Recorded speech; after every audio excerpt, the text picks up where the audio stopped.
ముఖ్యంగా మీడియా ముందుకు రావడానికి కారణం మాజీ ముఖ్యమంత్రి జగన్మోహన్ రెడ్డి గారు ఆంధ్రప్రదేశ్ పెట్టుబడులు రాకుండా ఆంధ్రప్రదేశ్ని అభివృద్ధిని అడ్డుకోవడానికి ఆయన చేయని ప్రయత్నం లేదు. అదేవిధంగా తిరుపతి ఎంపీ గురుమూర్తి తగడ మరి కోర్టులలో కూడా పిటిషన్ వేపిస్తున్నాడు. ఈ విషయం పైన తీవ్రంగా ఖండిస్తున్నాం. అయ్యా జగన్మోహన్ రెడ్డి గారు, నీకైతే చేతగాల, నువ్వైతే అభివృద్ధి చేయలేకుండా పోయినావు. ఈరోజు కూటమి ప్రభుత్వం వచ్చిన తర్వాత ఇడిపోయిన రాష్ట్రానికి రాజధాని లేనప్పటికీ దాదాపు ఈ రోజుకి 12 సంవత్సరాలు అవుతున్నది. 12 సంవత్సరాలు ఆంధ్రప్రదేశ్లో ఆనాడు గౌరవనీయులు ఇప్పుడు ముఖ్యమంత్రి అప్పుడు ముఖ్యమంత్రి నారా చంద్రబాబు నాయుడు ఆయన యొక్క ముందు చూపుతో ఇడిపోయిన రాష్ట్రానికి అమరావతి లేదు, రాజధాని లేదు, ఇక్కడ సెక్రటరియట్ లేదు అని రైతులు 3 పంటల పండే భూమిని 34,000 ఎకరాలు త్యాగం చేశారు. మరి ఆనాడుగా నువ్వు ఒప్పుకున్నావు. ఈరోజు ఈ అభివృద్ధిని చూసి మొన్న కూడా నేనంతా ఒక నెల 2 రోజుల నుంచి అమరావతిలో పర్యటిస్తున్నా. 50,000 ఎకరాలలో దాదాపు 34,000 ఎకరాలు రైతులు ల్యాండ్ కూలింగ్ ఇచ్చిన 34,000 ఎకరాలు, 1,000 ఎకరాలు, అదేవిధంగా 20,000 ఎకరాలు మరి గవర్నమెంట్ భూములు. అలా కూడా అనేక రకాలుగా ఈరోజు రోడ్లు మరమ్మతులు, డ్రైనేజీలు, అండర్ గ్రౌండ్ పైప్ లైన్లు, విద్యుత్ మరి అనేక రకాలుగా ఈరోజు పరుగులు పెట్టు మరి అక్కడ అమరావతిలో పనులు వేగవంతంగా జరుగుతూ ఉంటే అక్కడ చూసి జగన్మోహన్ రెడ్డి ఈ యొక్క ఓర్చ లేకుండా జగన్మోహన్ రెడ్డి పార్టీకి ఉనుకున్నదని మనం ఏదైతే ఈ అమరావతిని 3 ముక్కలాటలాడి ఈ అమరావతి పూర్తి కాకుండా మనం శ్రీకారం చుట్టాం. మనం ఎన్ని చేసినా నారా చంద్రబాబు నాయుడు ఈరోజు కూటమి ప్రభుత్వం అమరావతిని పూర్తి చేస్తున్నది. ప్రపంచ దేశాలలో కూడా అమరావతి అంటే నెంబర్ 1 రాష్ట్రానిగా ఈరోజు తయారు చేస్తున్నాడు. అనేక రకాలుగా ఈరోజు పనులు మరి జరుగుతూ ఉన్నాయి అనేది దృష్టిలో పెట్టుకొని ఈరోజు రకరకాలుగా ఆర్కే రామకృష్ణారెడ్డి ఇక్కడ మరి కోర్టుకు పిటిషన్ లేపిస్తాడు.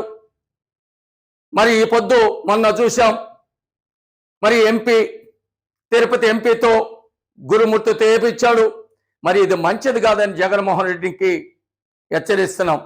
ఏదైనా ఉంటే సలహాలు సూచనలు, ఏదైనా ఉంటే ఎక్స్ప్లెయిన్ చేయి. ఈ విధంగా మనం అమరావతిని మనం కూడా కట్టుకుంటే బాగుంటుంది. ఈ రోడ్లు ఈ విధంగా మరమ్మతులు చేయబడితే బాగుంటుంది. ఈ బిల్డింగ్లు ఏదైనా డిజైన్ మార్చాలన్నా అంటే ఏదన్నా సలహాలు సూచనలు లేయండి. కానీ మంచి చేయనే పర్వాలేదు, కానీ చెడు చేయాలని తలపెడితే ప్రజలు మిమ్మల్ని క్షమించాలని కూడా మీడియా ద్వారా తెలియజేస్తున్నా. ఈరోజు అనేక ఆరోపణలు వస్తున్నాయి మీ మీద రకరకాలుగా. ఈరోజు జగన్మోహన్ రెడ్డి పని అయిపోయింది, జగన్మోహన్ రెడ్డి జెండా పీకేస్తారు. ఆఖరికి సాక్షాత్తు నీ సొంత చెల్లెలే ఈరోజు చెర్రిమలమ్మ బయటకు వచ్చి చెప్తా ఉన్నది, ఇట్ట అన్నలుంటే చాలు, సొంత చెల్లెలకే న్యాయం చేయలేనోడు సొంత చిన్నాయన్ని హతమార్చి ఎంపీగా అడ్డొస్తాడని హతమార్చి ఆఖరికి సొంత చెల్లెల మీదనే సునీత చిన్నాయన కూతురి మీద ఆయనే చంపిందని తప్పుడు వ్యాఖ్యలు చేస్తున్నాడు. ఇంకా రాష్ట్ర ప్రజల మీద ఆయనకి ఎంత మటుకు మరి ప్రజల మీద ఆయనకి మంచి బుద్ధి ఉంటుంది, ప్రజల మీద ఎంత ఆయనకి నైతిక విలువ ఉంటుందని కూడా నిలదీసి అడుగుతున్నది. జగన్మోహన్ రెడ్డికి ఒక్కటే, ఈ రాష్ట్రంలో సర్వనాశనం అయిపోయిన పర్వాల, ఈ రాష్ట్ర ప్రజలు రోడ్డు మీద పడిన పర్వాల, నా కుటుంబం ఒక్కటి ఉంటే చాలు, నేను ముఖ్యమంత్రి అవుతే చాలు, నేను డబ్బులు కోట్లు సంపాదించుకుంటే చాలని ఆయన ఒక్క ముందు చూపుతో పోతున్నాడు, దురాశతో పోతున్నాడు. దురాశ పోయినోడు ఎప్పుడు కానీ దుఃఖమే మిగులుతాది. ఎప్పుడు ఎదగాలన్నాడు వదగాలి, అప్పుడే మనకు దేవుడు కూడా సహకరిస్తాడు. లేని పచ్చాన దేవుళ్ళు సహకరించరు, ప్రజలు సహకరించరు, ఏదోత అనుకుంటారో అది ఆశ నిరాశగానే మిగిలిపోతుందని కూడా జగన్మోహన్ రెడ్డిని చూడగలుగుతున్నా. ఇప్పటికి కూడా చూస్తున్నాం. పేర్లు నాని ఏం మాట్లాడతారో తెలియదు, ఆర్కే రోజు ఏం మాట్లాడతారో తెలియదు, మొన్న కొడాలి పిచ్చోడు నాని వచ్చి మాట్లాడుతున్నాడు, కొడాలి నాని. మరి 2 సంవత్సరాల దానుకోండి, ఆఖరికి హాస్పిటల్ పాలై ఇప్పుడు ఏదో పీకుతాడంట. నేను వస్తానన్ను పీకుతాను. నువ్వేది పీకేది? నిన్ను పీకి గుడివా నుంచి హైదరాబాద్ షిఫ్ట్ చేపించినారు.